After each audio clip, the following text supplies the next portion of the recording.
All right, back on the Young Turks. Let's switch gears a little bit, talk about the environment and the economy. We got an expert on to help us have that discussion. His name is Geoffrey Garver. He's the author of Right Relationship, Building a Whole Earth Economy. He was a Special Assistant and Senior Policy Counsel to the Assistant Administrator for the Enforcement and Compliance Assurance at the U.S. Environmental Protection Agency earlier. Geoffrey, welcome to the Young Turks. Great to be on your show. Thanks for having me. No problem. Now, you got a bone to pick with how they're conducting the G20 summit. Tell us what they're doing wrong there first. Well, I guess I'd have some good things to say and some bad things to say. You know, that the G20 met in Pittsburgh last week, and I guess the good thing is that they decided to expand the elite club of 8 to 20. I guess we could argue about whether they're the right 20, but at least you're including some countries that are fairly big players on the world stage, like China, Indonesia. You know, there's a pretty good mix. Brazil, the so-called BRIC countries, Brazil, Russia, India, and China are already on there. The downside is, and I'm looking at the, I read the statement that they made, and they, first of all, they said at their meeting that they gathered in April. They met in London. To confront the greatest challenge to the world economy in our generation, which was last year's crisis, and this is the common wisdom that the downturn last year was the greatest challenge to the world economy in our generation. What's really disappointing about the whole framework of this and all the news coming out of it is that it still fails to make the connection between the global economy and our much deeper, much broader, much more long-term global ecological crisis, and that's the real problem with the G20. Yeah. Now, what I got a funny question for you. What do you want them to do? What I want them to do, first of all, acknowledge the connection. First, acknowledge that for the last, for decades, the growth in the world economy, which has led to a lot of things that we think are pretty good, our standard of living, our levels of comfort, and so on. They've been correlated very closely with climate change, with a rise in our global ecological footprint. And what we've learned from the science side of all this is that that's not a show that we can run too much into the future without completely undermining the ecological base of the economy. We know where we're headed on climate change, but it's much broader than that. I mean, the news on species that are going extinct, the loss of biodiversity, ocean dead zones, like the dead zone south of the Mississippi River where it flows out in Louisiana, ocean acidification, loss of coral reefs. These all have a connection to our global economy, and the conversation just doesn't take place. That there's a link, and we need a direct strategy to deal with it. So let's start with that. All right. So you want them to discuss it more, but they're going to have a whole discussion in Copenhagen about the climate. Is that not good enough to have a whole summit on it?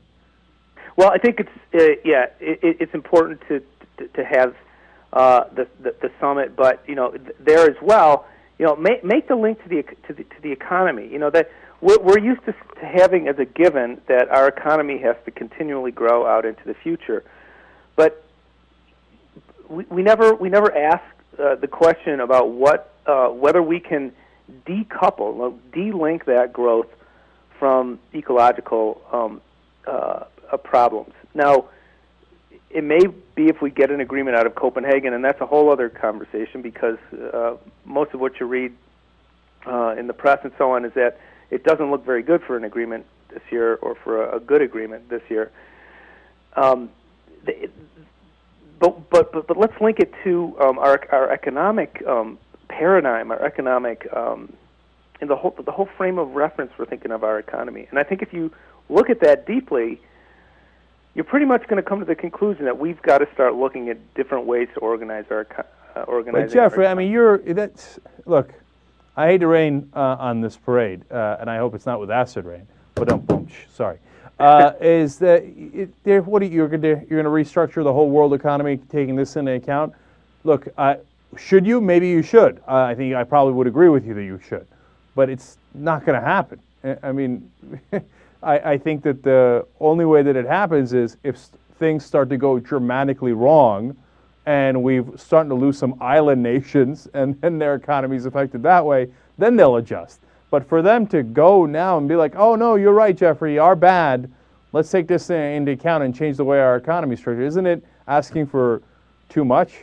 Well, okay, I think right now it's asking for too much. I'm with you on that. We've got to deal with some political reality. So let's go to what's politically feasible in this climate. And first of all, let's talk about the ecological problem a little bit more. Go past climate change. You know, thank goodness we have there's a government in the United States that solidly believes what the world's scientists overwhelmingly are saying about climate change. But you know, take stock of our ecological reality. The news isn't very good, and yet you can carve out some hopeful scenarios for how to make things better. Next, if it's really politically unfeasible to stop talking about economic growth as an absolute necessity of our economy, start talking up some other indicators that tell us how we're doing on true measures of well-being. So start talking about, take some ownership of, and give some profile to things like ecological footprint.